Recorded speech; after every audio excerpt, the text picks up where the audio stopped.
Okay, I guess it's me then. All right, so to KJV or not to KJV, that's the question. The pros and cons of our Bible translation choices. Okay, this is meant to be kind of a discussion time more than it is a lecture time, okay? But I want to show you a few things. This is the preface to the King James Version. And it's an interesting statement. This is what Miles Smith first said when he wrote his preface. Zeal to promote the common good, whether it be by devising anything ourselves or revising that which hath been labored by others, deserveth certainly much respect and esteem, but yet findeth but cold entertainment in the world. It is welcomed with suspicion instead of love, and with emulation, that's jealousy, instead of thanks. And if there be any hole left for cavil, and cavil is criticism, to enter, and criticism that do not find a hole will make one. It is sure to be misconstrued and in danger to be condemned. This will easily be granted by many as no story or have any experience. For was there ever anything projected that savoreth in any way of newness or renewing, but the same endured many a storm of gainsaying or opposition? Okay, now this is a human factor, that anything new is suspect. Okay? As a matter of fact, this is what Hugh Broughton said about the King James Version when it first came out. He was asked by the king to evaluate it. The late Bible, right worshipful, was sent to me to censure meaning to examine, which bred in me a sadness that will grieve me while I breathe. It is so ill done. Tell his majesty that I had rather be rent in pieces with wild horses than any such translation by my consent should be urged upon poor churches. So that was Broughton's attitude toward the King James Version when it first came out. Hugh Broughton was a clergyman, a high church churchman in the Church of England. I think he was a professor at one of the universities. He was very well respected. He was a scholar, but he thought the King James Version was horrible. And as a matter of fact, it took about 50 years before the King James Version was widely accepted. The main reason it was initially accepted was because the king said, okay, the king's printers are going to print it, and they're not going to print anything else. Okay. There was a crown copyright on the King James Version when it first came out, which allowed the king's printers to exclusively print the Bible for 100 years. Nobody else could print it. And so it was controlled very carefully by the king's printers. But you can see that it was kind of, So now I want to ask you the question. I'm going to take this slide and we're going to fill in the blanks. What are the advantages of the King James Version? And I'm going to type what you say. So you tell me, what are the advantages of the King James Version? All right.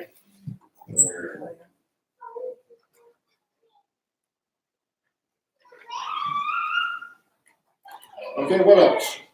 What I've always memorized. All right, I'm going to add that to the last one. In English. All right. What else? What are the advantages? Yes, sir. The has an authoritative natural statement. Okay. Other versions just don't have it. That's the closest one coming out of another version. Yep. Yes, it has a stateliness about it. It has a wide respect for that very quality. What else?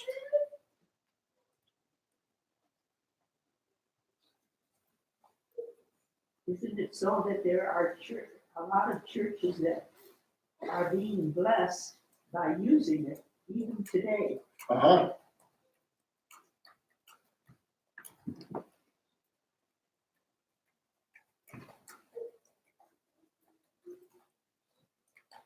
Okay, even tough day type thing. I'm not the best typist, but I'm trying. Okay, what else? Widely accepted.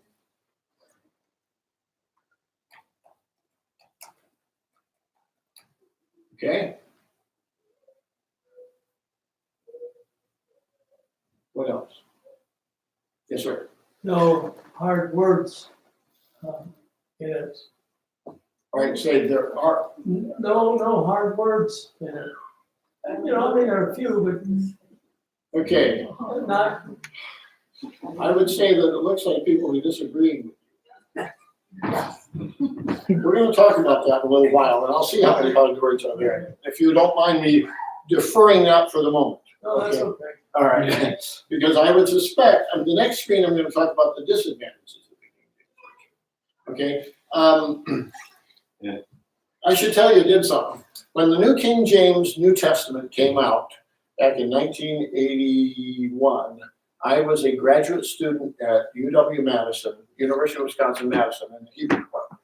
And I asked my pastor if I could do a presentation about the New King James Version. And so I did this to the Wisconsin Baptist Fellowship of Pastors.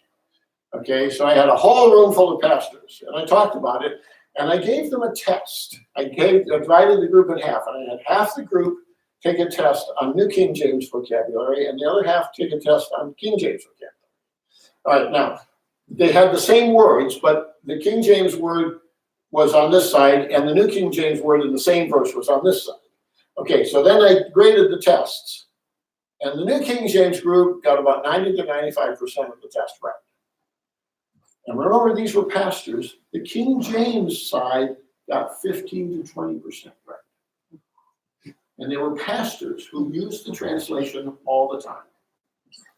So they were not very happy with me. It was a tactical error. I was young and foolish back then. Because they thought that I had rigged the test to make them look bad, which I hadn't. They rejected the test because it was just too extreme. But there was a significant problem in their understanding of the King James text, which is kind of remarkable. Okay, widely accepted. Anything else we want to add? Old. Old. Therefore good. All right. It has an advantage that's been around a long time. And Okay. also maybe under widely accepted, people have them. You know, they have the Bible, Yeah. the King James, they have a King James Version Bible already, most people. Yep, okay. People pull have them all. All right, what else? What other advantages are there? Is that it? We could probably add other things. That's a pretty good list for right now. So there's what are the advantages? Now, what are the disadvantages? Okay, let's see if we can fill this in.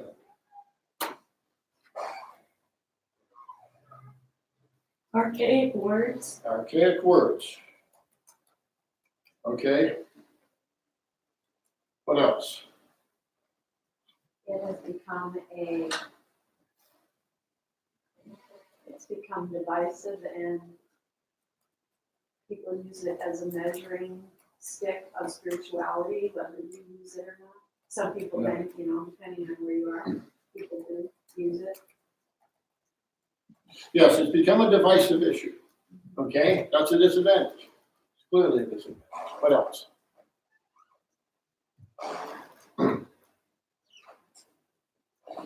Anything else?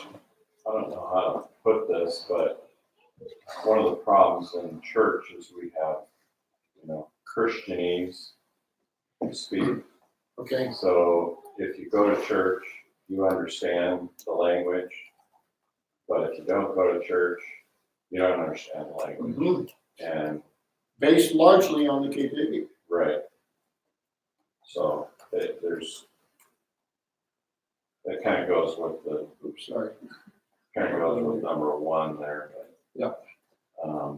But it is a factor. It has shaped our vocabulary that we use in the churches to the point where many times people do not know, who are not acquainted with Christianese, don't know what's being said. Okay? All right? What else? I'll add one since nobody else has said it. Okay? The commentaries, study Bibles, not being made in the King James very commonly anymore. Right.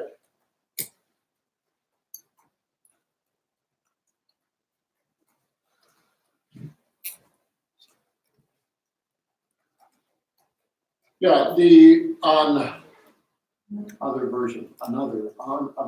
Okay, yeah, the Bible study helps that are available are no longer based on the King James Version primarily. They're based on other versions, and therefore the ones that are based on the King James Version do not have the most up-to-date information from archaeology and other discoveries.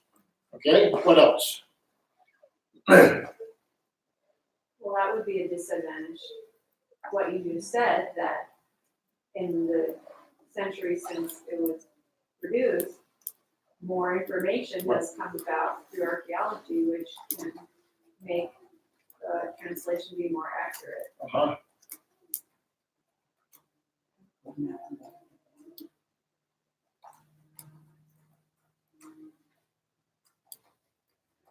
Yeah, we know things now that the King James translators did not have access to.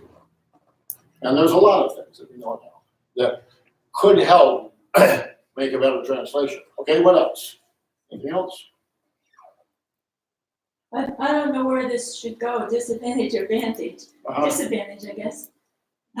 Or disadvantage of lots of translation is, I guess you call it corporate Bible reading. Uh-huh.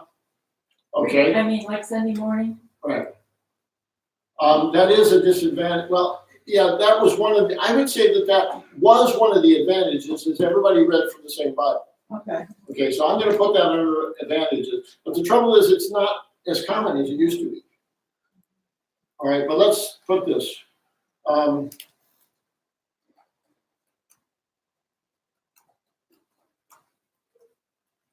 gonna put it actually in both places.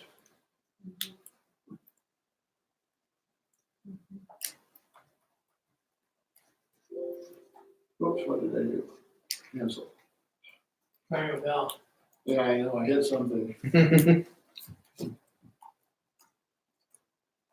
Okay. What else? Was that a pretty good list? All right. It's a high level of education to be able to understand it. Or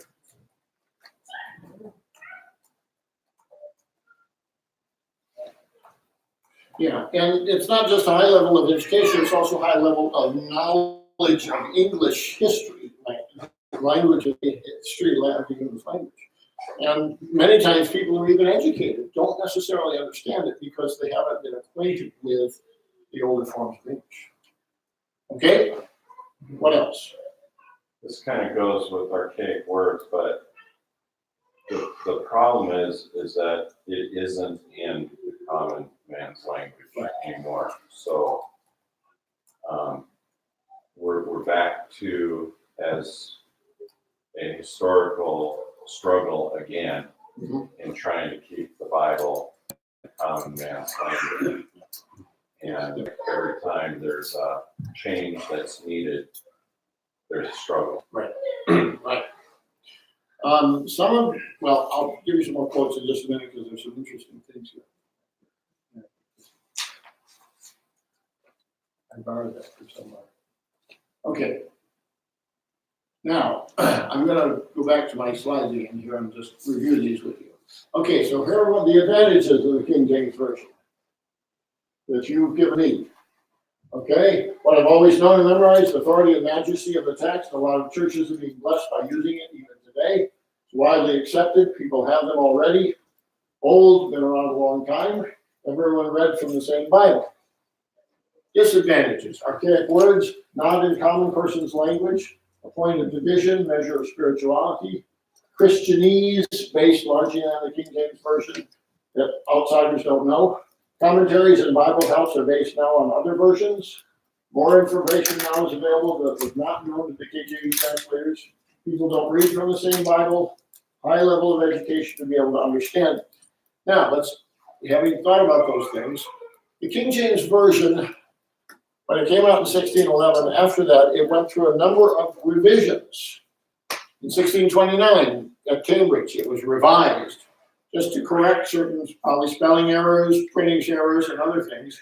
Again in 1638, in 1762, and then in Oxford in 1769, the Blaney revision became the Oxford Standard. Nearly 24,000 changes were made in the text from the King James original, 1611. And this is the standard for the King James Version Bible. As a matter of fact, if you say you use the 1611 King James, you don't. Nobody hardly does. What we use is the 1769 Blaney Oxford Standard. And the spelling was standardized, and a lot of things were corrected that were mistakes. As a matter of fact, one of them never did get corrected, and that is the statement, strain at a gnat and swallow a camel. It should be strain out a gnat and swallow a camel, because that was what the original revision said. Strain out a gnat and swallow a camel. But it was a mistake in the printing, and it's never been corrected. So it's one of those things. It's interesting, too. There was one printing of the King James Version back in, I don't remember the year, but I remember reading it, where the verse in Psalm 119 that says, princes have persecuted me without a cause. They actually put in printers have persecuted me without a cause. And there was one Bible published that says, thou shalt commit adultery. It was called the Wicked Bible. They left out the not. So there are certain sort of funny anomalies along the way that are printing mistakes that are missed. Yes, Lord. The 1769, what was that man's name? Blaney. I forget his first name. How do you spell that? B-L-A-Y, yeah, it's right up here. B-L-A-Y-N-E-Y. Can you read that? Oh, no. Oh, okay. Sorry. Yeah, Blaney. He was an Oxford scholar, and he led the team that did this revision, okay?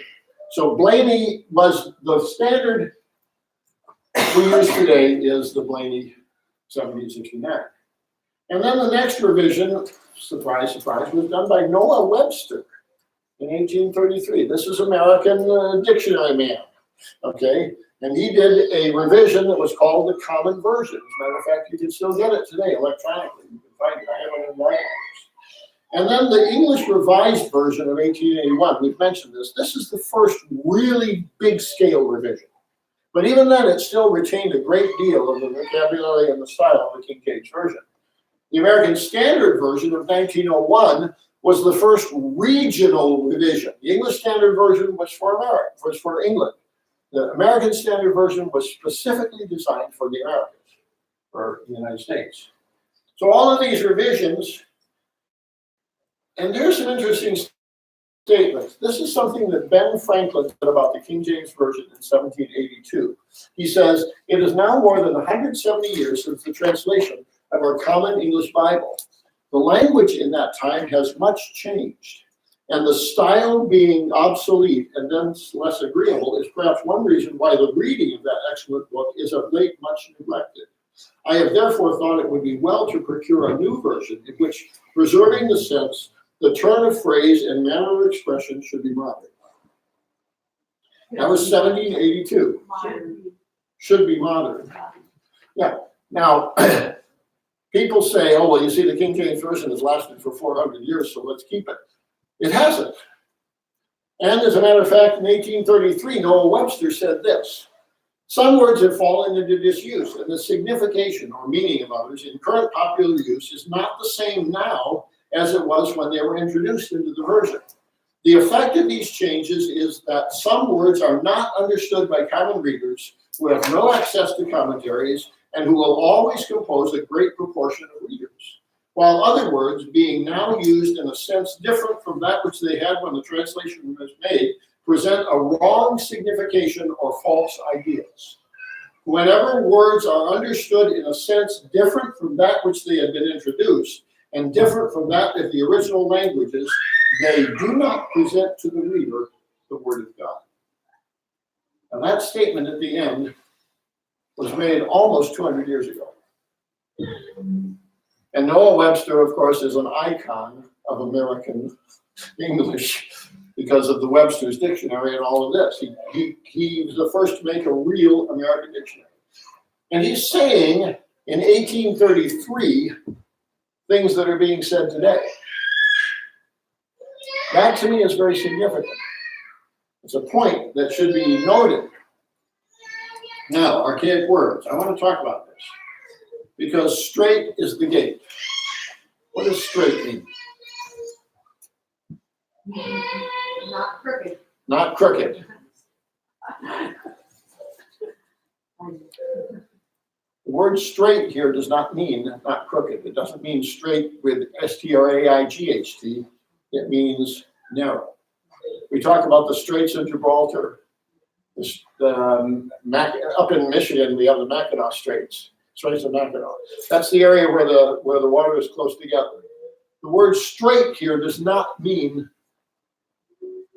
straight aligned. It means narrow. Okay? So, a staff only, no script. Jesus, when he sent out the 70, he said, only take a staff, don't take a script. What's a script? What do we call a script today? Supplies. Yeah, but you go to the store and you get a script filled. What is it? Drugs. Drugs. It is a prescription. It's a shortened form for script. But a script supplies, the word script actually here simply means bag. I've not heard that ever. I didn't know that script meant bag. Okay, so no bag. Don't take a bag with you. The sky is red and lowering, or lowering. The clouds are getting closer to the ground. What does lowering mean here?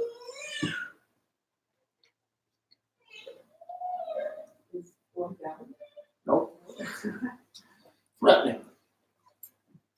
It is threatening. The sky is red and threatening. They have done to him whatsoever they listed. What does the word listed mean here? They wanted, yes. But we talk about listed today as meaning you write on a list, right? Or a ship lists.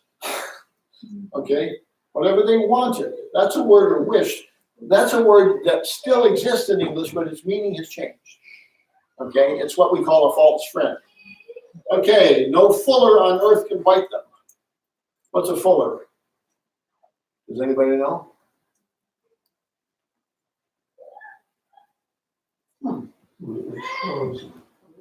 Nice clothes. Well, it's actually a launderer or a bleacher who does the opposite, takes the color out of them.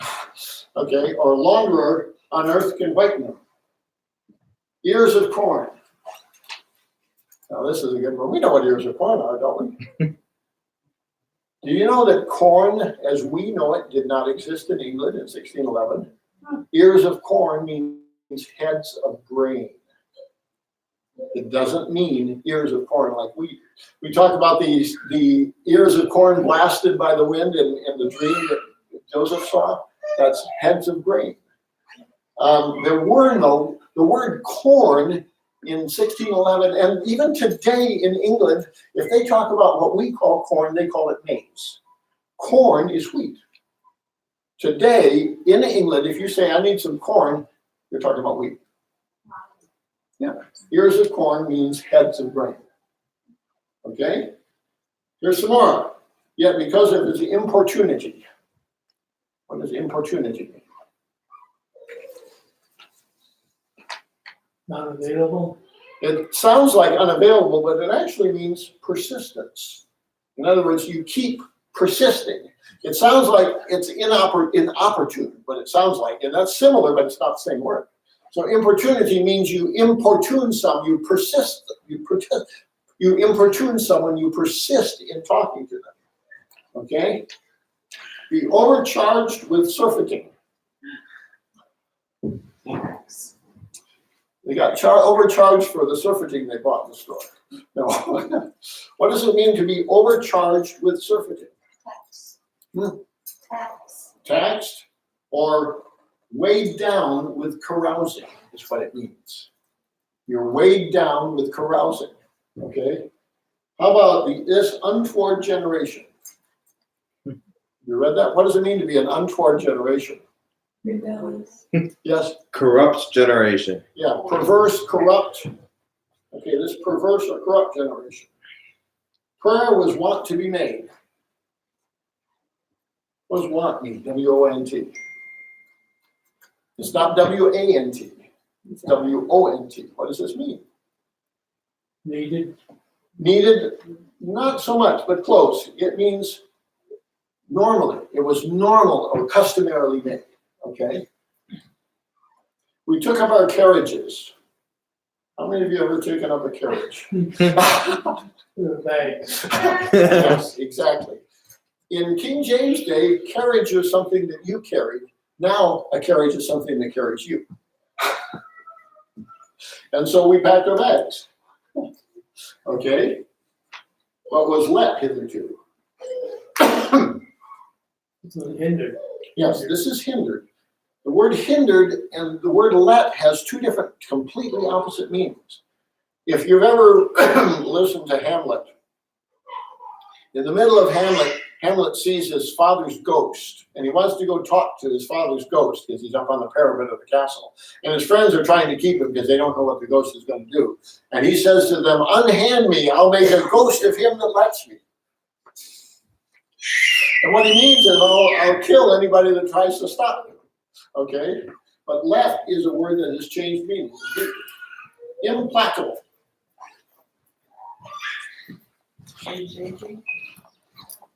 Good guess. Unforgiving.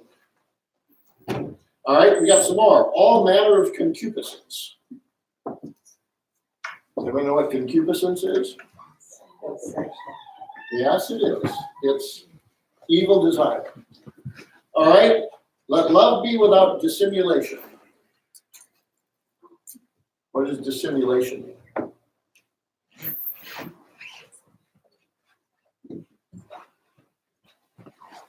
Love be without hypocrisy.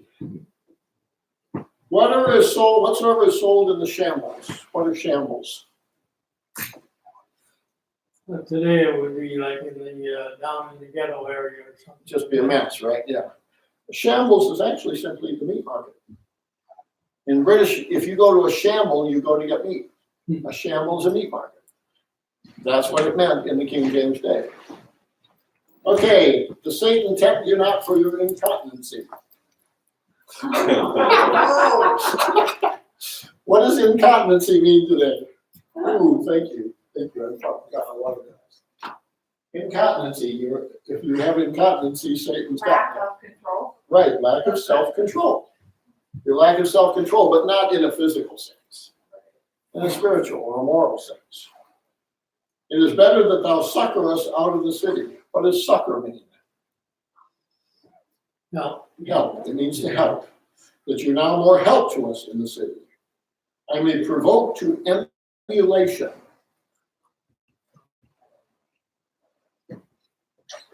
Emulation means jealousy. All right, let's look at some more. Withholdeth more than is meet. Necessary. Necessary or right, suitable or right. When we talk about a woman being the helpmeet, it's not a helpmeet, it's a help meet for men. A helper suitable for the man. Okay? No, not prevent them which are asleep. We which alive and reign will not prevent them which are asleep. Have you ever thought about trying to keep people on the grave? Stop them from waking up. Precede. Precede is what it means. It means go before them. We will not precede them. It doesn't mean, this is a word where it actually has changed meaning again. Precede. Not purloining. That's stealing. Stealing, yeah. Pilfering, stealing. How about he will spoil his house? Rob. Yeah, it means to plunder, to rob, right. But today, if you spoil something, you mess it up. I spoil the house. My grandkids spoil the house all the time. Okay, he will plunder his house. And this is my favorite. And superfluity of naughtiness. What does superfluity of naughtiness mean? Yeah, overabundance or overflow of wickedness.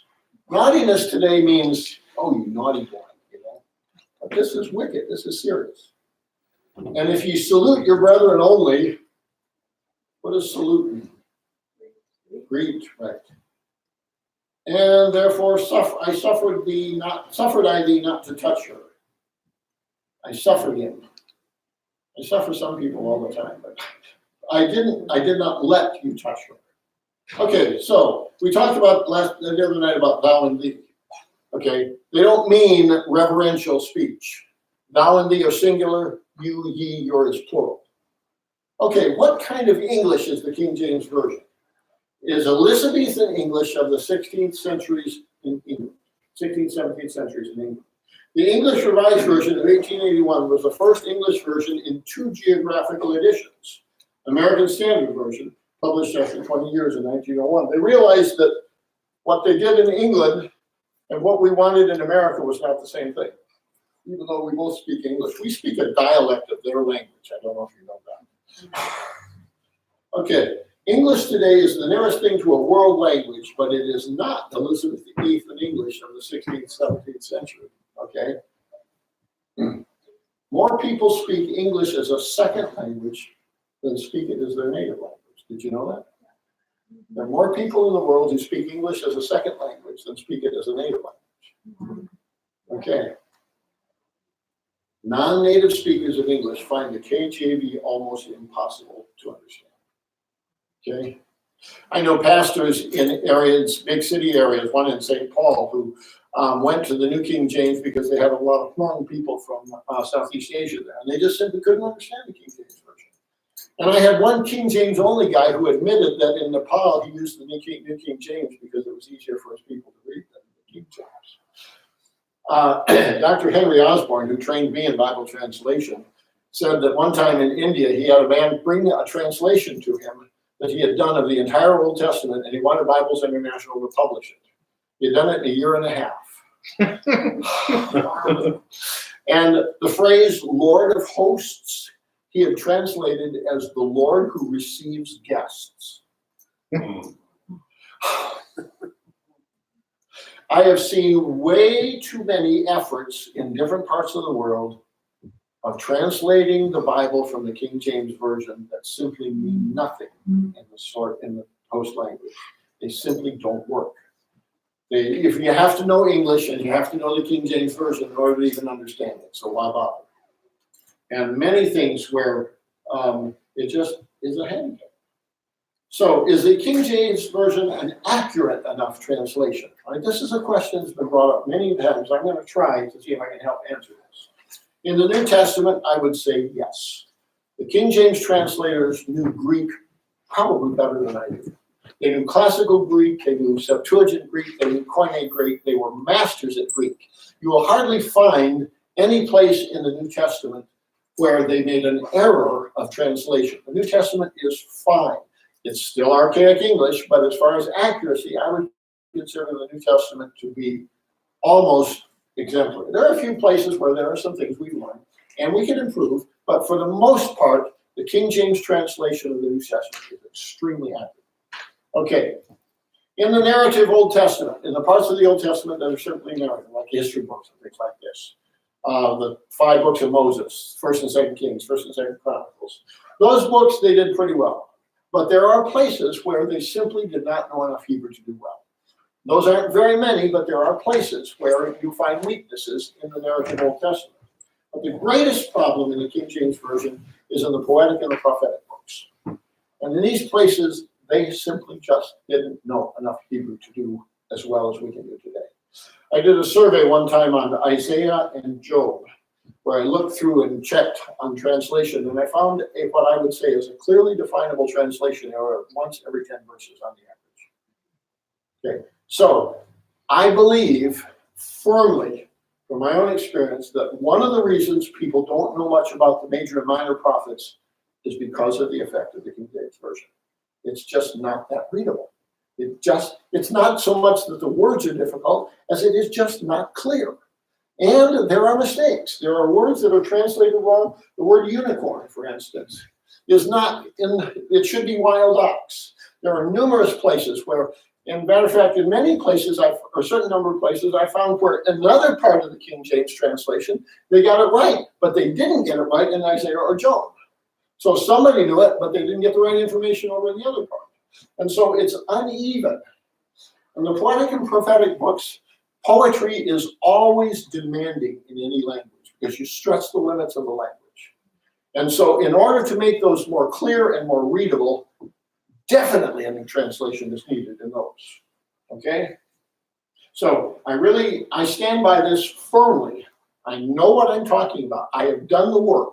I've done the tough work to do this analysis. I know what I'm talking about. Okay, there's two issues. Is the King James Version accurate enough to be reliable? That's the first question we need to ask. The second question, is the King James Version current enough in its language to be readable and understandable?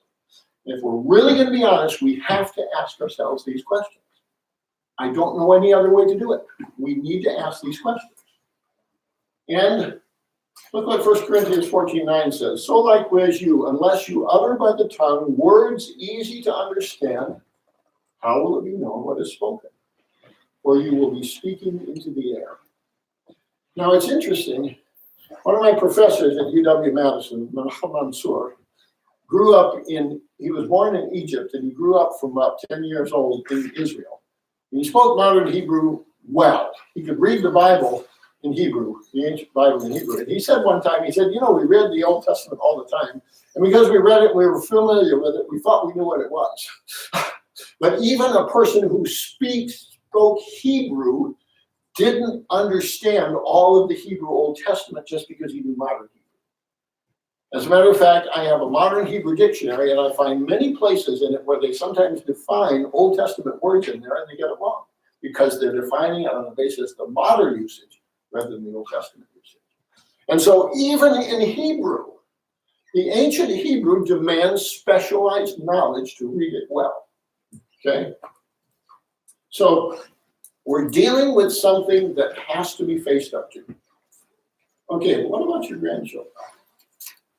What do your grandchildren have to do?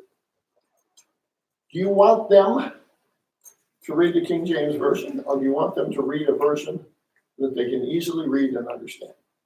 And what are they going to do, whether you want them to or not? You have to face up to this question. What are the alternatives now? I'm letting you think about this for a minute. I'm going to talk about the alternatives, then we're going to open up for questions or comments. I'm ready for. I'm going to put my suit of armor on and we're good. Okay. Okay. What are the alternatives? All right. The New King James Version is a thoughtful and careful revision of the King James Version based upon the same Greek texts that the King James and Hebrew texts that the King James Version used. I know the man who oversaw the Old Testament personally, and he carefully followed the Bomberg edition of the Hebrew Bible, which was the 1529 Hebrew Bible that was used by the King James translators. He checked over and over again to be sure that he was following that text. He was a very, very man of great integrity. And I can say this, of all the modern versions that I know, the King James Version, in New King James in the Old Testament, is the most careful with the Hebrew text. Some of the other ones, like for instance the NIV, often opts for the Septuagint rather than the Hebrew text. The RSV amended the text and made new readings sometimes based upon conjecture rather than actual manuscripts. And so there's a lot of things about the Old Testament, but the New King James Version Old Testament is the most faithful to the Hebrew text that I know of modern versions. It's also kind of like the bike for training wheels for people who are trying to ride a new version, because it retains the same interpretive framework as the King James Version. It only changes the interpretation when the King James Version is weak or not correct. Other than that, it retains the King James interpretation. And I found most people can follow along in the King James Version when the New King James Version is being read and follow right along with it. And it makes sense. So the New King James Version also, as I said, uses the same Greek text. The New American Standard Version is also a very good version, but it uses what we call the critical text. So it will have places where the Greek text differs. Let me go back to the New King James verse for a minute. Another interesting thing about the New King James Version is that in the New Testament, there are footnotes to tell you every time the critical text differs from the text that they're using. So you can always know why the translation is different. And that's a very valuable thing. The American Standard Version is a very good, it's been revised in the 90s, it was revised again. It's a very reliable version. It is a very literal version. The English Standard Version is the evangelical revision of the Revised Standard Version.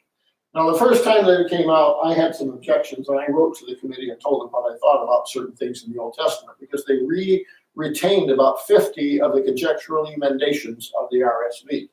RSV had about 300 some conjectural emendations, where they basically made up a reading because they thought that the Hebrew text was wrong, and they just made up what they thought it should say. And it's not very. This is something that was a heyday in the 1800s, and in the 1900s it's gradually fallen out of use, but it was common in the RSV. And they had gotten away with about 250 of them, but left 50 of them. So I wrote to them and I explained to them. They told me that they were going to bring out a new edition in about 2014, and they would take care of those. I haven't seen it for sure yet, but I'm hoping that that has been taken care of, because that's my major objection to the Standard Version. The New Living Translation is the second generation revision of the Living Bible. And if you want a Bible that is easy to read and is somewhat explanatory and is also very faithful, I recommend the New Living Translation. It's about the only easy reading translation that I really recommend, but it is an easy reading, it's smooth reading, it's easy for somebody who has trouble with English anyway. Okay? All right. The Holman Christian Standard Bible is also similar to many of the modern versions. It's a little more fluid than the New American Standard, but it does just the opposite of what the New King James does, and that is that it uses the critical text, but it gives footnotes to give the received text. So you always know what the alternate reading is. Okay. Glenn. Critical text is like the modern Greek text that we talked about last night. The text that's based upon the Alexandrian manuscripts. Yes. For everybody's reference in here, the Holman Christian Standard Bible, that's the same thing as the Christian Standard Bible. Right. So, yeah, just giving a reference yeah, point. I think they used to call it HCSB, now they just call it CSB. Yeah. They changed it because they bought the copyright to be able to call it CSB. Yeah, so, okay. Yep. And so, then at the bottom of my list, I have the New International Version. It's probably my least favorite, partly because in the Old Testament, they follow the Septuagint a lot more than I would like. Okay?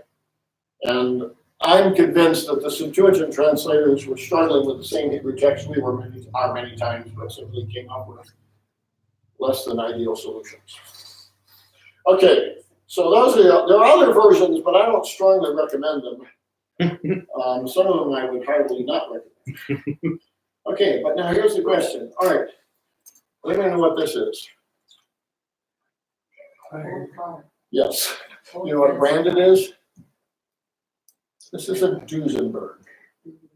It was made in the 20s, late 20s. This is the touring cars of the 20s, the late 1910s and 20s were the most beautiful cars ever made, in my opinion. I love these cars. There's a museum.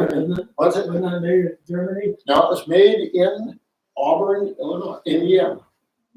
I don't know why they call it a Duesenberg, but it's not a German car, it's an American car. It was a rich man's car. If you've ever seen the movie Annie, Daddy Warbucks had a Duesenberg. Okay. Anyway, the Duesenberg was a handmade car. It was not an assembly line car.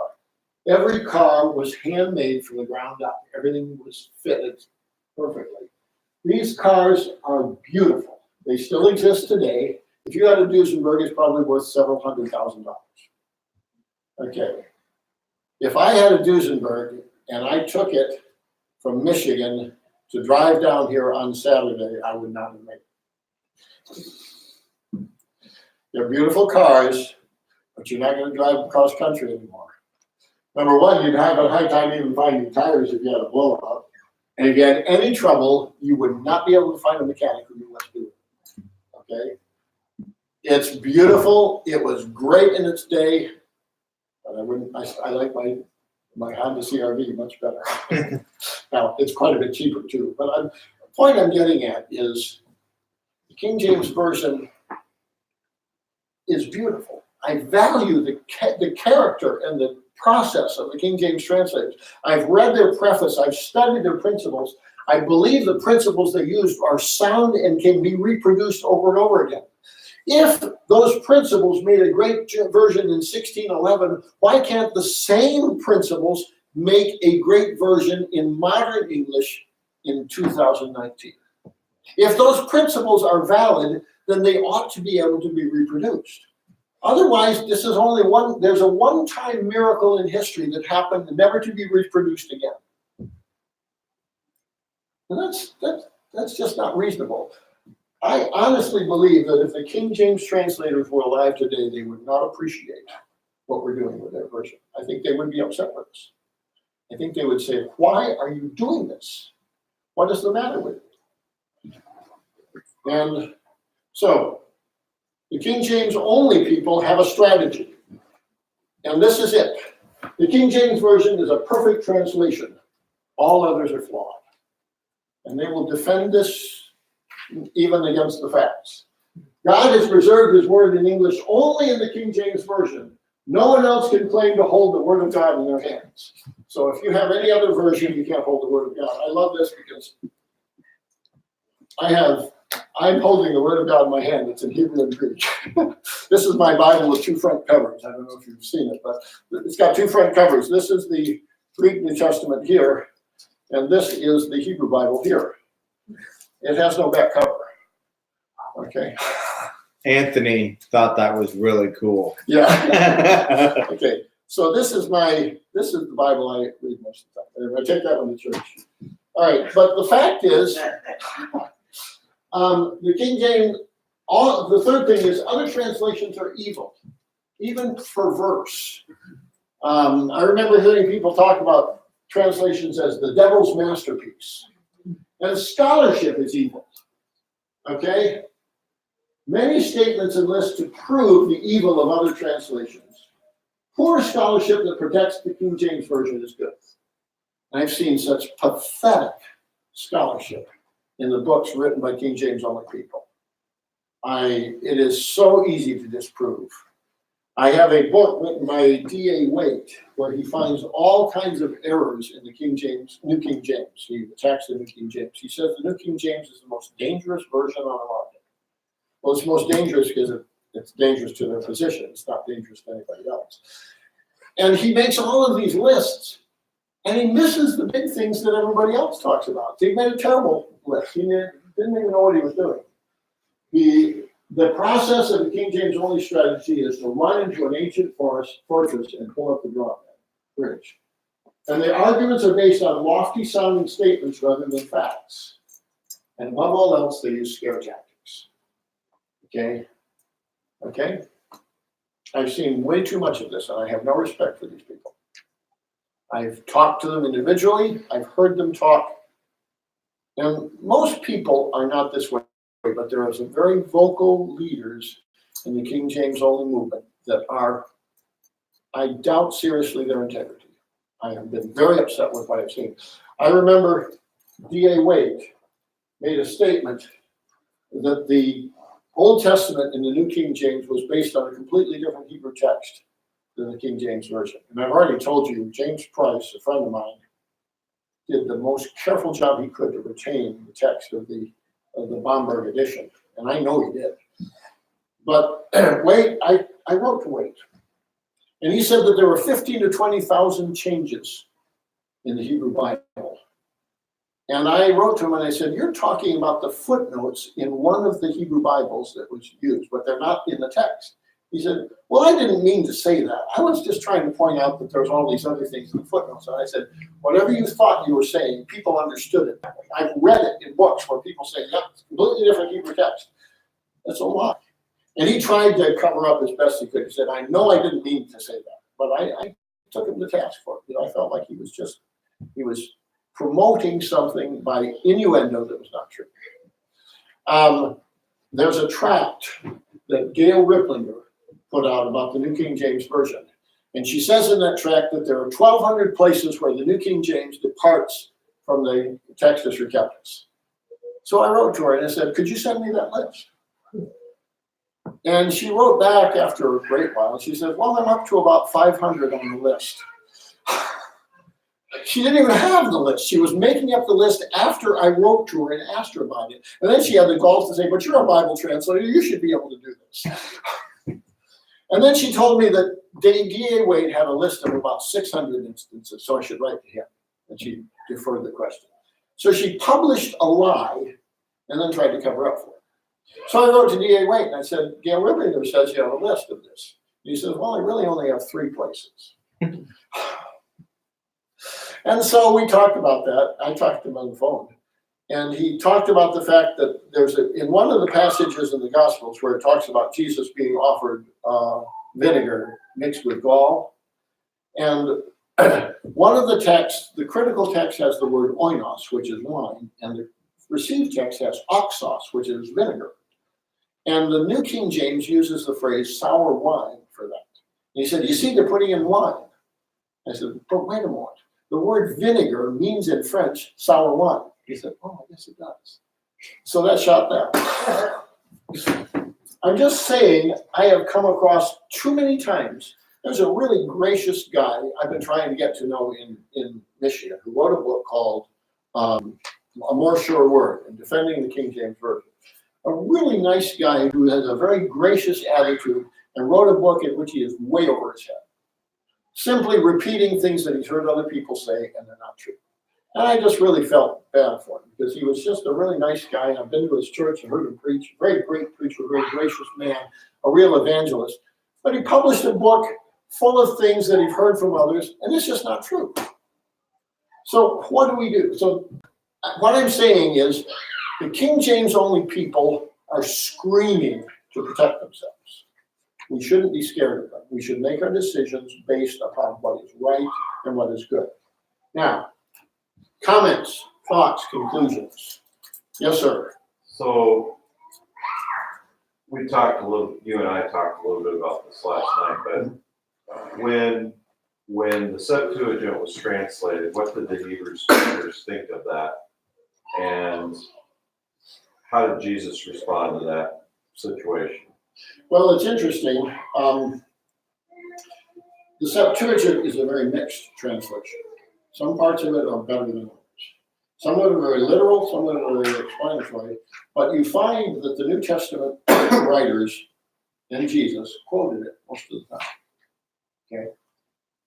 And so, just because something has mistakes in it doesn't mean we can't use it. So I'm not saying that the King James Version is bad. I want you to make sure you understand that. And I'm not saying you should never use it. I'm not. I use it. I use it regularly. When I'm doing studying, there are certain things that are just better done with the King James Version. So it's not like we are saying one's bad and this one's good. Every version has certain advantages and disadvantages. And we simply have to use tools in the best way. And that's what I'm suggesting. Okay? I believe that the Word of God comes through clearly in the King James Version, but I also believe that it can be a hindrance to many people. We are well used to it. The fact that we are well used to it also puts at a disadvantage because we don't realize what we don't know. Okay? So we have to look at it through somebody else's eyes. And this is what missionaries do, isn't it? We go to another culture and we try to see what their culture is like. We try to look at things through their eyes so that we can understand how it's supposed to relate to them. We're in a different culture here. How many of you are originally from Missouri? 1 or 2 of us. So this is a culture that has a specific viewpoint. And there are certain things about this culture that we need to get behind the eyes of those who live here and understand what they're doing. Okay, what else? Comments, thoughts? My pastor in our church, every sermon he ends up with a statement. He's finished, it gets almost to the end of preaching. He says, okay, Now what? And he wants to make sure that we get the idea that we're supposed to do something on this, is what he said. So that's why I got now what up there, because that's what every sermon he finishes with. He finishes with a section called Now What. And I like it. Yes? I thought it was really odd that the Jewish people would give Jesus vinegar to drink. Yeah. No wonder he didn't drink it. But it wasn't vinegar, it was wine. Yeah, it was sour wine. So he couldn't, maybe it was too sour to drink, Well, but it wasn't vinegar. it was, but you have to understand something. Here's another cultural thing. It's not the vinegar that you buy down in the store, okay? It's not the distilled vinegar that you get, which is really strong. Nothing in a culture like the ancient culture gets wasted. So you've got this grape juice, and the juice ferments to wine, or it ferments to vinegar. It sours to vinegar. In either case, you don't throw it away. You use it. Sour wine was the poor man's wine. Vinegar was the poor man's wine. And so when the soldiers offered him vinegar, they weren't really offering something to taunt him. They were offering probably what they had to drink themselves. So sour wine is actually a better term than vinegar, because vinegar gets the idea of something like we have in our department, our grocery store. But sour wine sounds more like something that might have been drunk by somebody just as a normal thing. And sour wine, and it was there's another thing too, and this is another thing you need to understand. In the land of Israel, the amount of fresh water is very limited. Most people, for most of the year, drink cistern water. Well, if you have water sitting in a cistern for months, guess what happens to it? It gets really scuzzy, okay? And so putting some vinegar in it or putting some wine in it and diluting it with the water makes the water taste better. And so commonly, wine or vinegar was poured into water to sort of kill the taste, the bad taste of the temper, you know. I mean, I don't know if I read a book one time about Magellans sailing around the world, and they talked about they carried fresh water in these casks on the ship. Well, after a while, it got so rank. It gets fungus and gets algae and gets all kinds of scum on it, but they have to drink it because there's nothing else to drink.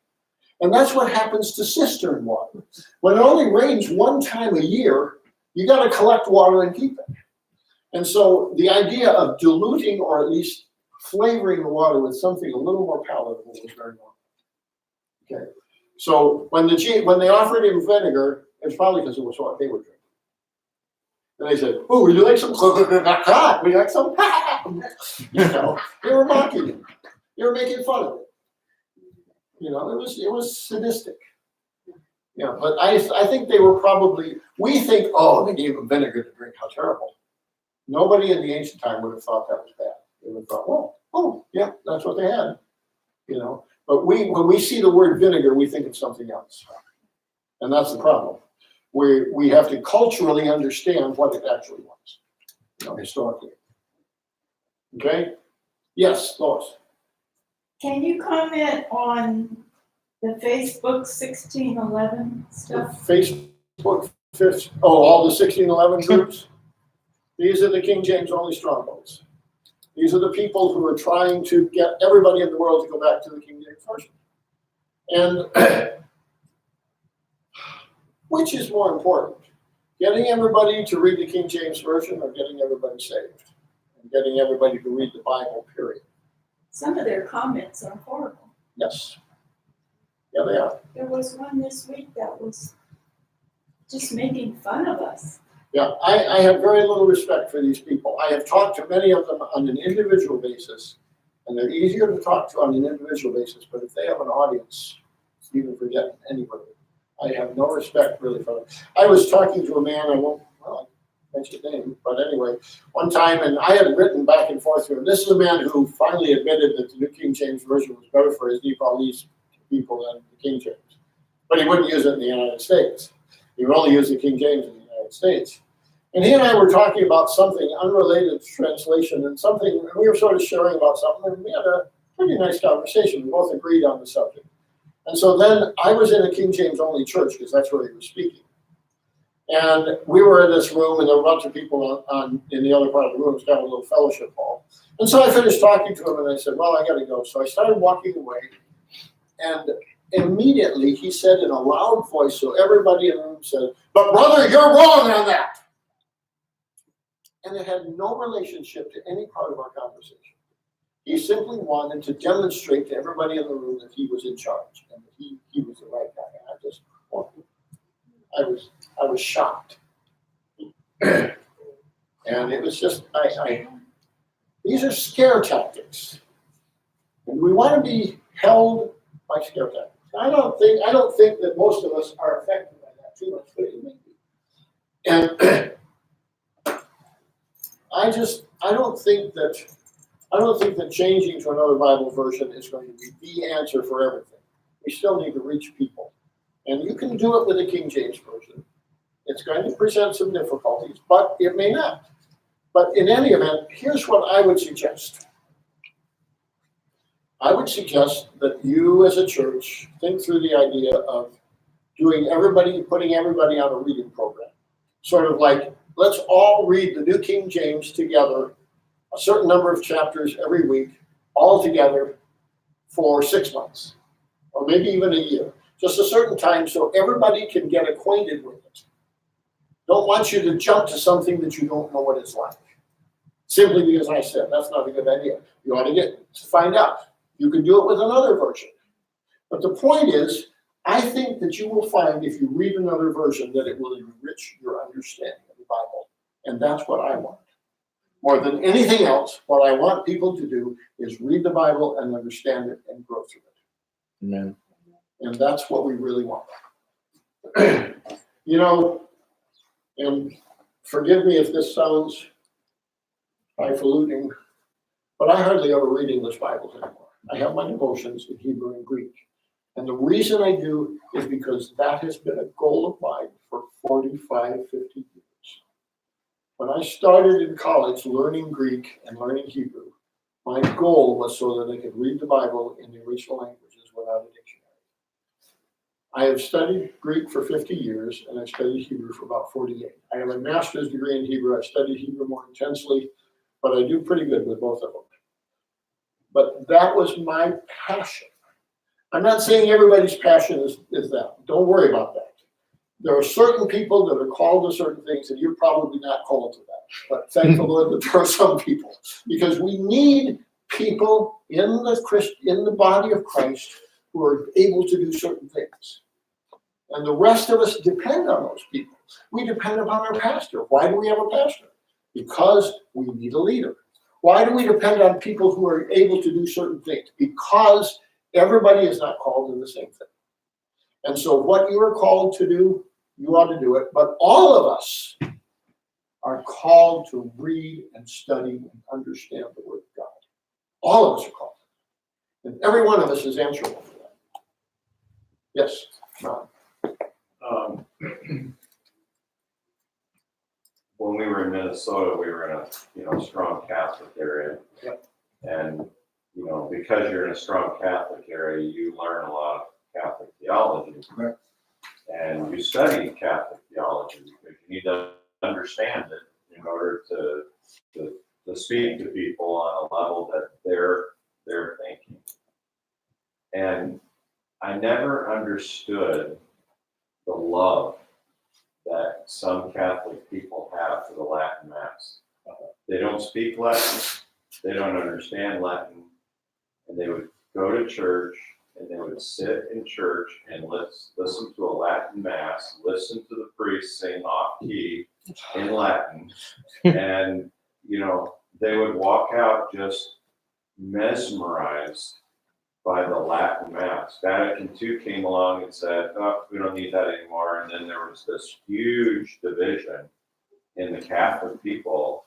And today there are still Latin Mass Catholics that are clinging to that.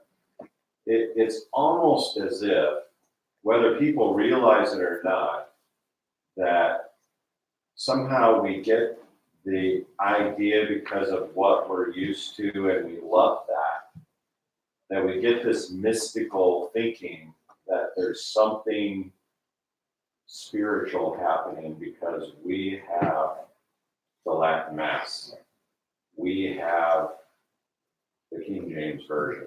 We speak in tongues. We speak in tongues. We have the exclusive thing. Yes. And for years, I thought about this King James. I grew up King James. You know, most of my Bible verses memorized are in King James. I have no problem with King James. But I always was puzzled by this King James exclusiveness because that doesn't work in a non-English culture. You don't bring the King James to Peru and teach Peruvians how to understand English so that they can read a 1769 version of the Bible. You know, you translate a Bible for them in their language because that's their heart mother tongue. That is their common language. I don't understand why we can't get to that level with English. I think I know the answer. We have to learn how to separate emotional attachment from actual comprehension. The reason they love that Latin Mass is emotional attachment. And that's the main thing about speaking in tongues. They're emotionally attached to each other. It's an experience that they have together. They don't really know what's going on. But they have this emotional attachment, and it binds them together in a way. Do we want to have something that simply binds us together emotionally, or do we want to have something that binds us together in understanding? The full assurance of understanding that Paul talked about. Do we want to be bound together by the facts and by the knowledge of who the Lord is and what he's doing? Joy, you had your hand up too. Yeah, jumping topic here. Oh, go ahead. Is this an issue in other languages that the Bible is translated? Is there an older Spanish one that Yes. people are clinging to? And Yeah, this same thing has happened in certain countries. Now, it's interesting, in Germany, it doesn't seem to have happened very much. Even though you have the Luther Bible there, the Germans seem to be people who are sort of more rational and thoughtful, and they've modernized their translations all along. But you have a certain amount of loyalty, and we have to admit it, it's not a bad thing to be loyal to an older translation, but it can be a hindrance. And I've seen it, well, like, for instance, there's the Osterwald translation in French, and there's the Louis Second, and then there's, some people don't like the Francais Courant, And we have a little trouble. Reims, again. There again, the New American Bible is the Catholic version that superseded the New Reims, but people still cling to the New House version. And we have somewhat of that problem revising the 1966 Silva version in Central African Republic. And I'm working on that right now, and we're hoping to publish that within the next few months, or get it finished in the next few months and publish it. There's no easy answer to all of that, but what I've come down to is, and this is how I've lived my life, I want to start with the facts. And I want my emotions moved by the facts. And then I want my will to follow my emotions. I call it a few things. We start with the facts. Our emotions get us excited and concerned about the facts, and then our will moves us forward. We're people of, the basic description of human nature is intellect, sensibilities, and will. Intellect, our understanding, sensibilities, our emotion, and will, our volitional aspects. And the whole person needs to be involved. You know why television commercials work so well? Because they appeal to our emotions. Facts are 30 seconds or 15 seconds is not much time to absorb much facts, but it's a good amount of time to create an emotion. And the TV commercials create an emotion. And that's why it sells. Because people make emotional decisions all the time. We live on our emotions. We we shouldn't as Christians. We should be centered on the facts.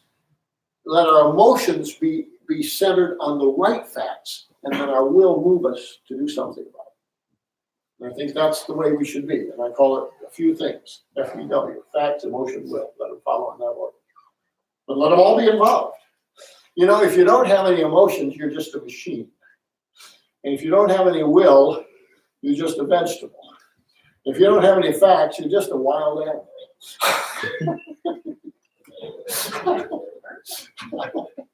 Okay, so we need to have facts, emotions, and will together. Real human beings. Okay. Okay, other discussion, thoughts? Yes, sir. Yeah, getting back to your reading in Hebrew, I remember there were some missionaries from Germany, and the man said, we always had our devotions in German, never otherwise. Then another thing, my brother Eugene and I went to Northwestern for one year, but he went for 5 years, and he told me that he took 25 college hours of Greek. I said, hey, what a guy. Well, he was under Baptist missions. He went up to Gold Coast, and he could sit down with the natives around him who spoke differently, and he broke down their language, and he could talk to them in their language. And I guess the other missionaries, he kind of got jealous of what he could do. But he knew how to form words and things like that. He's a linguist. Languages came easy to him. That's neat. That's, I think, you know, they've done surveys about missionaries' effectiveness in various areas, particularly Muslim areas. I remember reading a thing about a study of missionaries that were considered to be effective by their agencies in Muslim areas. And missionaries that did not learn a local language were almost guaranteed not to be able to form a church. But if they learned the local language, they could usually establish one or more, sometimes as many as 4 or 5 churches. Just identifying with the people, learning the local language, and certain other things were just guaranteed to be effective. And so much of it is, okay, let's ask ourselves, what's the language of Southern Missouri? What do the people resonate with here? What do they know? What are the things that they value? And that doesn't necessarily mean that we agree with everything, but understanding them is essential. My pastor has said this, and I really believe this. It's interesting. Do you love people enough to sing their music? That's an interesting thought. Now, I'm not going to expound on that, but you just think about that. Do you love people enough to do things that they like to do because it helps you draw closer to them and establish a relationship with them? We've got to cross that barrier. Okay, other thoughts about that? What do you think about that idea of everybody reading a version together? Just give that to you, let you think about it. Other ideas? Do I seem like a harsh militant person here determined to get you to change your minds? I hope I haven't tried. Well, I've had in mind that I wanted to give you information. My goal has been to give you facts. Now, I've given you information. Now you're going to have to do with it. You're going to have to handle your own emotions and your own will. I can't do that for you. All I've done for these 3 days is share information for the most part. Yeah, I've told you a few things how I feel. I think I've made it obvious that I have certain commitments myself. But ultimately, this is your decision. This is your church. This is your community. This is your ministry. Okay? Is this time to anything? All right. Who has been just waiting to say something and you didn't have a chance until right now? Well, yes, sir. Talk about the people of the area. It wasn't long we were down here, and we were sure that we were here by Silva. But people come out and say, "Oh, Sylvie, you're from Sylvie." Yeah, just about anybody, his brother was born down here. It's Sylvie. Yeah, it's Missouri too. It's misery. Missouri. Missouri. I remember hearing our pastor in Wisconsin when I went to school in Wisconsin, and we went to a church there, and he was from Missouri. He always said Missouri, you know. It was interesting. Matter of fact, he was from Springfield. He passed away a few years ago.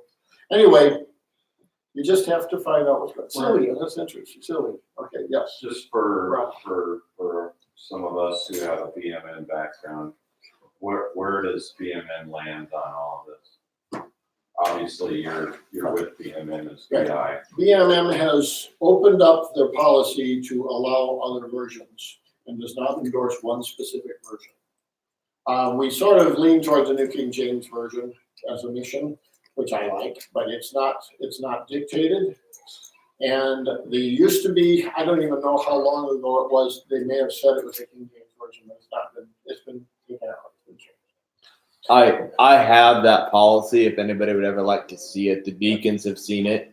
But if anybody's ever curious as to what it says, it's available. You can talk to me. I can get it to you. And we have a policy as far as Bibles International to use the majority text, which is a broad term that allows Texas Receptus, Hodges Farstad, Robinson Pierpont, Pickering, all the things in between. So that's where we are.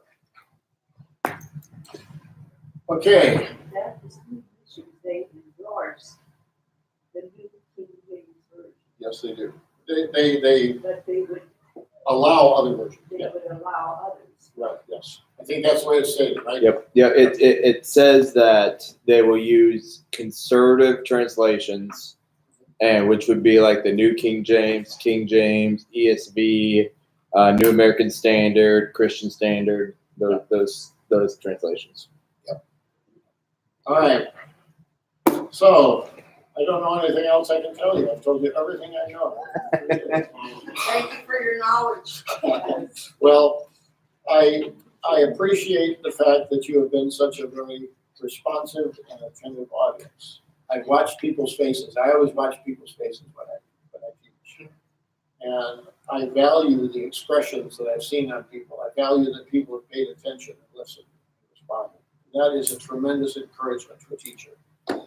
I also preach sometimes, but this has not been primarily time for preaching. So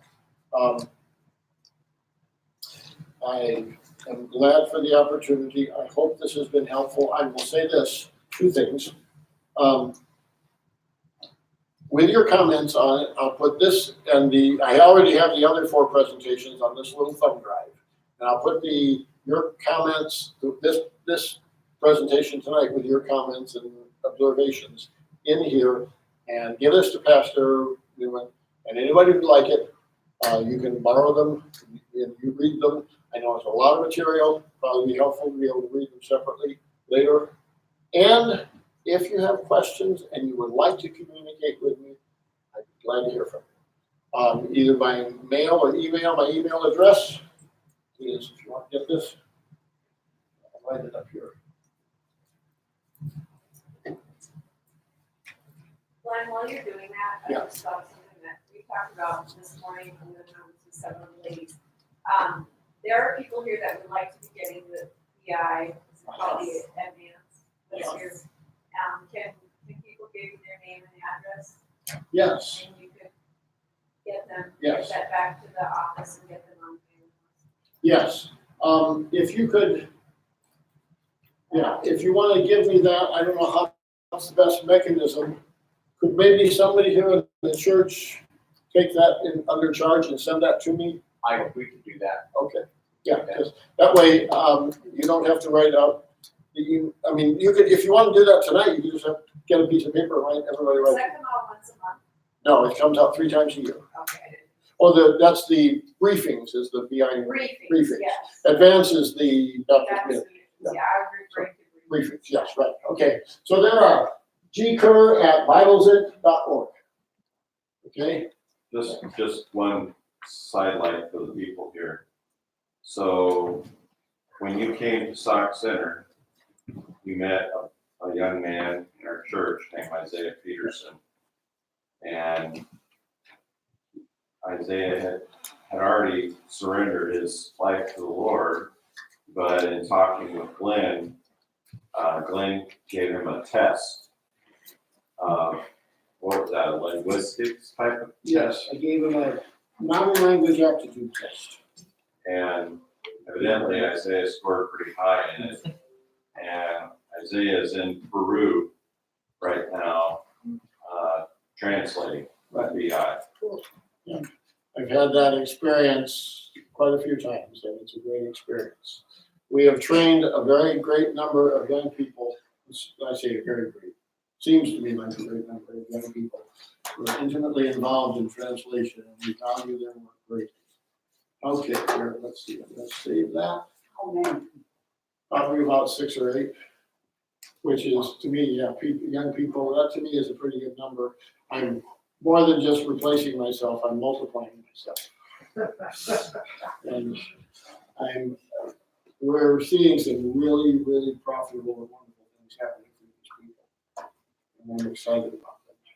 Okay, I'm gonna put this in that thumb drive and give it to you. And Pastor, would you like to say other comments or thoughts? Thank you. You're welcome. Well, I trust we all listened this week. We all absorbed, and it gives us some things to think about. That's all I'm asking. Gives you some things to think about, okay? And we'll flush it out a little more down the road. But right now, I just want you to breathe and let it sink in, okay? All right. A couple other notes I have. I have 2 books here that I recommend. Okay. One is One Bible Only. I actually had both of the men that wrote this as professors. And this is a technical book. It goes into the language and how all that works. Okay. This one is called Authorize the Use and Misuse of the King James Bible. This book doesn't even touch on the language. It just touches on it from the logical side of things. I would encourage you to read both of these. They are inexpensive. This one I think is like $10 on Amazon. This one's really cheap. I think if you get it as a Kindle, it's even cheaper.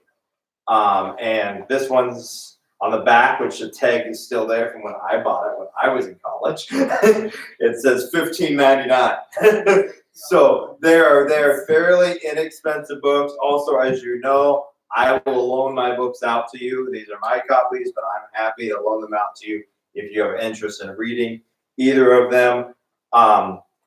So that I'd encourage you to do that. I'm going to set them on the back table so you can see them if you're interested at all. These are worth your time. It's worth your time. I'm not sure about this one, but I know this one's available in audio too. So if you just driving to Poplar Bluff, want to listen, these things are important. And as was mentioned throughout this week, this is something, and we mentioned it as we've gone through the Sunday night video series. This is something we should care about. This is something that should be important to us. I wanna just let you soak this in, let you think about this, let you see, where do I think? Where does this thing? Glenn and I were talking before the service and mentioning, the most important thing is we need to do what's right, and that's what we need to think about, and that's all I'm asking. Okay, I'm not saying, okay, you're not gonna get here Sunday morning and we're using a different translation. That's not what we're doing. And he had talked to me over lunch about his suggestion about going through and doing reading the Bible reading out of a different translation. That's something we might consider. But this is things that we will think about.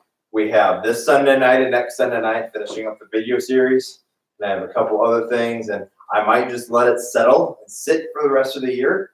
And then we'll address it again at the beginning of next year and see, let you think. That's what I want you to do. And I want you to come talk to me.